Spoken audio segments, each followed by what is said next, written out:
Major rural വായനശാലയുടെ നേതൃത്വത്തിൽ M Padmakumar അനുസ്മരണം സംഘടിപ്പിച്ചു.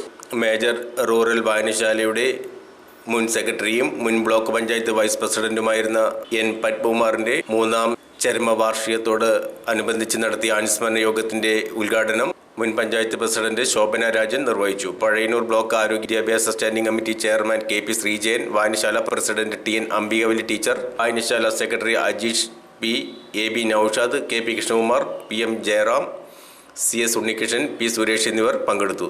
ലൈബ്രറിയൻ രേണുക നന്ദിയും പറഞ്ഞു.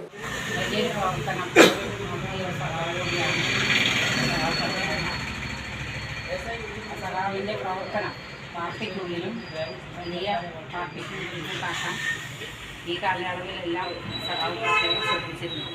പാർട്ടിയെ വളർത്തുന്നതിന് വേണ്ടി എസ്എഫ്ഐയിലൂടെ വരെ ഓപ്പറേഷൻ എന്തായിരുന്നു എന്നുള്ളത് കൃത്യമായിട്ട് നമുക്ക് അതിൽ നിന്ന് തന്നെ കാണാം.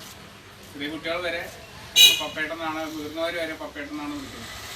അദ്ദേഹത്തിൻ്റെ ഒരു അഭാവം നമുക്ക് ഒരിക്കലും നികത്താനാവാത്ത ഒരു സംഭവമാണ്. അദ്ദേഹത്തിൻ്റെയൊക്കെ പ്രസംഗപോലായിട്ടാണ് നമുക്ക് ഈ ഗ്രന്ഥശാല അടക്കം നമുക്കൊന്ന് നിലനിർത്തി കൊണ്ടുപോകാൻ കഴിയുന്നത്. അദ്ദേഹത്തിൻ്റെ ഓർമ്മകൾക്ക് മുമ്പിൽ ഒരു നിമിഷത്തേക്ക് ഒരു ചെറിയൊരു മൗനപ്രാർത്ഥന ഇതോടുകൂടി നമുക്ക് നോക്കാമായിരുന്നു. നമ്മളുടെ നാടിൻ്റെ വികസനത്തിന് വേണ്ടി 15 വർഷക്കാലം അതിനുവേണ്ടി മുൻതൂക്കം കൊടുത്തുകൊണ്ട് പ്രവർത്തിച്ചു.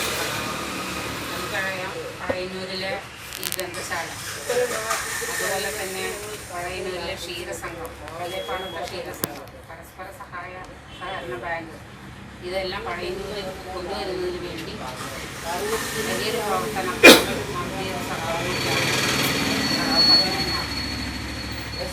സഖാവിൻ്റെ പ്രവർത്തനം പാർട്ടിക്കുള്ളിലും വലിയ പാർട്ടിക്കുള്ളിൽ കൂട്ടാക്കാൻ ഈ കാലയളവിലെല്ലാം സഖാവ് പ്രത്യേകം ശ്രദ്ധിച്ചിരുന്നു.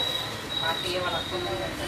എസ്എഫ്ഐയിലൂടെ വിദ്യാർത്ഥി പ്രസ്ഥാനത്തിലൂടെ വന്ന് ഡിവൈഎഫ്ഐയുടെ പഴയന്നൂരിലെയും ചേലക്കരയിലും ജില്ലയുടെയും അമരക്കാരനായി പത്മകുമാറിൻ്റെ 3ാം ചരമവാർഷികമാണ്. പഴയന്നൂരിനെ സംബന്ധിച്ചിടത്തോളം ഉദ്ഘാടന പ്രസംഗത്തിൽ പറഞ്ഞു, നമ്മുടെ അടുത്ത് പറയാവുന്ന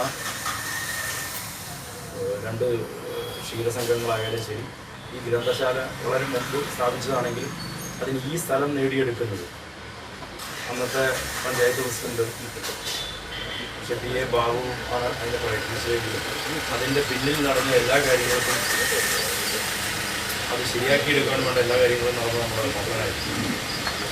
അങ്ങനെ ലൈബ്രറി പഴയന്നൂരിൻ്റെ ടൗണിൽ നമ്മളിത് പാട്ടത്തിന് വേണ്ടി നമുക്ക് സർക്കാരിൽ നിന്ന് ലഭ്യമാക്കുവാനാണ് അതിൻ്റെ എല്ലാ കാര്യങ്ങൾക്കും വേണ്ടിയിട്ട് പ്രയത്നിച്ചത് നോക്കാനായിരിക്കും. അങ്ങനെ ഓരോ ഘട്ടങ്ങളിലും ഓരോ കാലഘട്ടങ്ങളിലും അവൻ്റേതായ അല്ലെങ്കിൽ പത്മകുമാറിൻ്റെതായ വ്യക്തിമുദ്ര പാർട്ടിക്ക് ഒരുപാട് ഗുണം ചെയ്തിട്ടുണ്ടെന്നുള്ളതും എടുത്തു പറയാവുന്ന ഒരു കാര്യം. നമ്മളിതിലുള്ള പഴയന്നൂരിൻ്റെ വികസന പ്രവർത്തനങ്ങൾ ഒട്ടനവധി എടുത്തു പറയാവുന്ന കാര്യങ്ങൾ തന്നെ പത്മകുമാർ ചെയ്തിട്ടുണ്ട്. അദ്ദേഹത്തിനെ നമ്മൾ വെറുതെ ഇങ്ങനെ പറഞ്ഞുകൊണ്ട് മാത്രം കാര്യമില്ല. എന്തായാലും നമുക്ക് ലൈബ്രറിയുടെ അല്ലെങ്കിൽ ഇങ്ങനെ ഒരു നമ്മൾ ഇത് കൂടിയാലും നമുക്ക് പപ്പൻ്റെ ഒരു സ്മരണയ്ക്ക് എന്തെങ്കിലും ഒരു കാര്യം ഞാനിപ്പോൾ ഈ ഒരു സമയത്ത് പറഞ്ഞതോ നമുക്ക് എന്തെങ്കിലും ഒന്ന് എടുത്തു പറയാവുന്ന എന്തെങ്കിലും നമുക്ക് ചെയ്യാൻ സാധിക്കണം. കാരണം പാലിയേറ്റീവ് രംഗത്തായാലൊക്കെ പത്മകുമാർ അവൻ്റെ വ്യക്തിമുദ്ര പതിച്ചിട്ടുള്ള ഒരാളും കൂടിയാണ്. അപ്പോൾ എന്തായാലും ആ ഓർമ്മകൾ നമ്മൾ മരിക്കുന്നില്ല. അത് എന്നും നമുക്ക് ആളുകളുടെ ഇടയിലും ഇപ്പോൾ വയസ്സായവരെ പപ്പേട്ടെന്ന് വിളിക്കുന്ന ആ ഒരു പപ്പൻ എന്ന് വിളിക്കുന്ന പപ്പേട്ടെന്നാണ് വിളിച്ചത്. അപ്പോൾ അത് ആ ഒരു വ്യക്തിമുദ്ര വലിയൊരു സ്വാധീനം ജനങ്ങൾ ചെലുത്തിയിട്ടുണ്ടെന്നുള്ളത് വാസ്തവമാണ്. ഏതായാലും അദ്ദേഹത്തിൻ്റെ ഓർമ്മകൾ കൊണ്ട് ഒരുപാട് സമർപ്പിക്കുന്നു.